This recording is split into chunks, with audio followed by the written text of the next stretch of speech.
నమస్తే, మీరు చూస్తుంది సుమన్ టీవీ. నేను మీ కీర్తి. ఈ కార్యక్రమాన్ని మీకు సమర్పిస్తున్న వారు వాల్యూ జోన్ హైపర్ మార్ట్. నాతో పాటు ప్రముఖ ఆధ్యాత్మికవేత్త అనంతలక్ష్మి అమ్మగారు ఉన్నారు.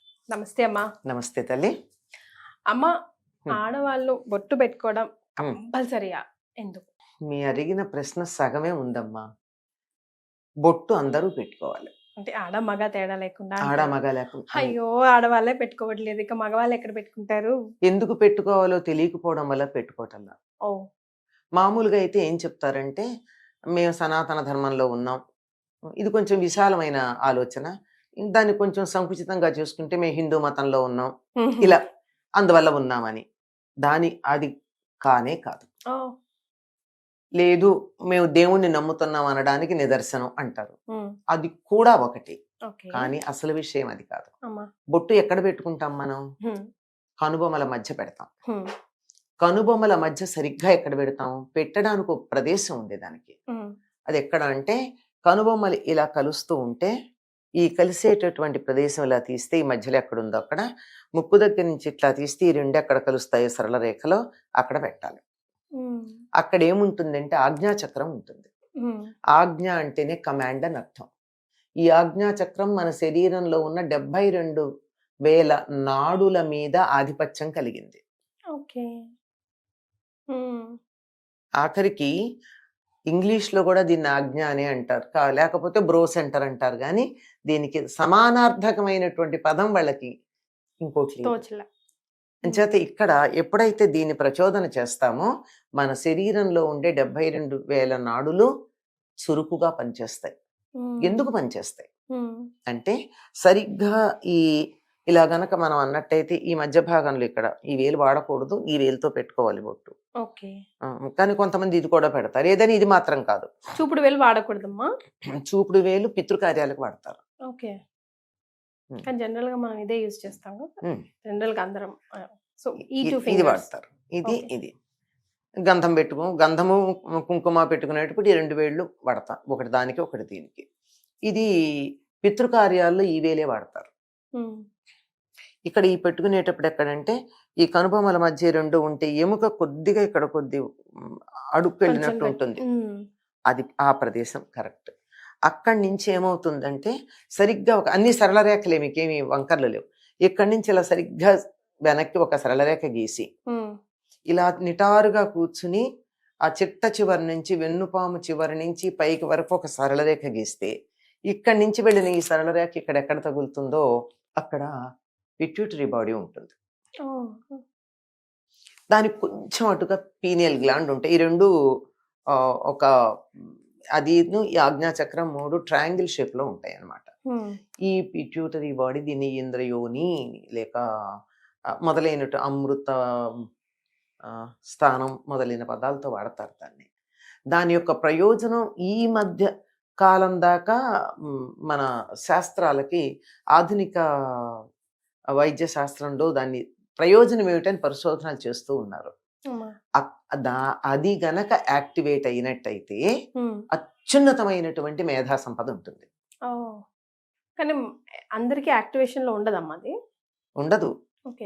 అది దానికి ఒక ఇది కూడా ఉంది, హయ్యర్ బ్రిడ్జ్ బిగినింగ్ అని చెప్పి, దానికి ఆ కలిపేటటువంటి సూత్రానికి సంబంధించినటువంటి సాధన కూడా వేరే ఉంటుంది. అక్కడి నుంచి అమృతం స్రవిస్తూ ఉంటుంది అని చెప్పి కేచరీ ముద్రతో కొండనాలుక దగ్గరికి ఈ నాలుక కొస వెళ్ళేటట్టుగా చేసి ఆస్వాదించే ప్రయత్నం చేస్తూ ఉంటారు ఈ హఠయోగం అవి చేసేటటువంటి వాళ్ళు. అక్కడి నుంచి వస్తుంది అమృతం. అటువంటిది యాక్టివేట్ అవ్వడం కోసం ఏ రోజుకు ఆ రోజు ఇక్కడ ఒకసారి ఇలా వేలుతో పెట్టుకుంటారు. ఈ పెట్టుకోవడం ఇట్లా వేలుతో నొక్కుంటే అయిపోతుందా అంటే ఒక క్షణమే. కానీ అక్కడ జరగవలసింది ఏమిటంటే, మనలో నేను అనేటటువంటి ఆత్మ గౌరవం, ఆత్మ ప్రశ్రయం, తన మీద తనకి విశ్వాసం, ఆత్మవిశ్వాసం, ఇవి కలగాలి అంటే సూర్యుడి నుండి వచ్చేటటువంటి కాంతి మనలో ప్రవేశించాలి. సౌర ప్రజ్ఞ. సూర్యుడు ఆత్మకారకుడు అంటారు. ఆత్మకారకుడైనటువంటి సూర్యుడి యొక్క ప్రజ్ఞ మన శరీరంలో ప్రవేశించేటటువంటిది చాలా తక్కువ ప్రదేశాల్లో వస్తుంది. ఆ సూర్య ప్రజ్ఞ ఒకటి దేశీయమైన ఆవు యొక్క మూపురంలో ప్రవేశిస్తుంది, 2 మనిషి యొక్క ఆజ్ఞాచక్రంలో ప్రవేశిస్తుంది. ఓ. అది ప్రవేశించటానికి ఎరుపు రంగు గనక అక్కడ ఉన్నట్టయితే ఎక్కువ దోహదం చేస్తుంది. ఉమ్. ఇప్పుడు చెప్పండి, ఎవరు పెట్టుకోవాలి బొట్టు? ప్రతి ఒక్కరం కూడా మనిషి పుట్టాక. ఆ, ఉమ్. ఎందుకంటే నా నాడీ మండలం చురుకుగా పనిచేయాలి, ఉమ్. నాకు తెలివితేటలు ఎక్కువ ఉండాలి, నా జ్ఞాపక శక్తి ఎక్కువ ఉండాలి, నేను చక్కగా ఆలోచించగలగాలి, నేను బాగా మాట్లాడగలగాలి, నాకు తెలివితేటలు ఎక్కువ ఉండాలి అని ఎవరైతే అనుకుంటారో వాళ్ళు రోజు ఒక్కసారి ఎర్రని రంగుతో కుంకాన్ని ఇక్కడ ధరించాలి. అది కూడా రంగులు, మైదా పిండిలో రంగులేసి అలాంటివి కాకుండా, అది కూడా ఆరోగ్యం దృష్ట్యా ఇది నాడీ మండలం ఇలాంటి తెలివితేటలు చెప్పాం. భౌతికమైనటువంటి ఆరోగ్యానికి కూడా కావాల్సింది పసుపుతో తయారు చేసిన కుంకుమ. ఓ. ఇప్పుడు అది దొరకడం దొరకట్లేదు చాలా కదండి. అపురూపంగా ఉంది. ఒకవేళ దొరికిన పసుపే దాంట్లో ఉన్నటువంటి టార్పాయిన్స్ ఏదో ఉంది దాని పేరు, దాని ఎంజైమ్, అది తీసేసిన పొట్టు లాంటిదే లభ్యమవుతోంది మనకి ఉమ్. కదా. ఉమ్. అటువంటిది కాక మంచి పసుపుతో తయారు చేసిన కుంకుమ ఉంటుంది. అచ్చా. అది కనుక పెట్టుకున్నట్టయితే చాలా ఆరోగ్యానికి మంచిది. ఇప్పటికీ ఆయుర్వేదం దుకాణాల్లో నిమ్మ కుంకుమ అని చెప్పి కొంత దొరుకుతుంది, చాలా ఖరీదైంది, ఓకే. భలే ఉంటుంది. దాని రంగు అయితే చెప్పలేం, చాలా బాగుంటుంది, ఓ. మంచి ఎరుపు. అది నిమ్మ రసంలో పసుపు కొమ్ముల్ని నానబెట్టి ఉమ్.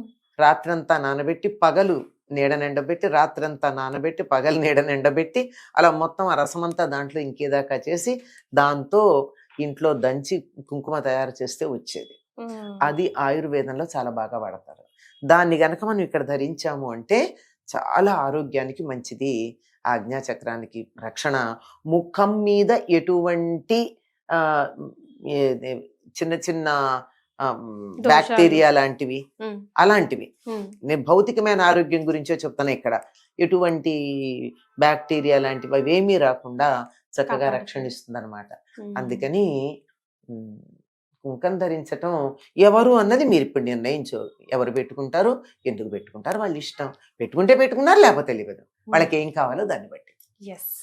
సో ఏదైనా బెనిఫిట్ మనకే కాబట్టి పెద్దల మూట సద్దన్న మూట అని ఊరికే పెద్దల అనలేదు. మాట. పెద్దల మాట చద్దన్న మూట అని ఊరికే అనలేదు. వింటే మనకే లాభం, అంతే కదమ్మా. అంతేనమ్మా. థ్యాంక్ యూ సో మచ్ అమ్మా.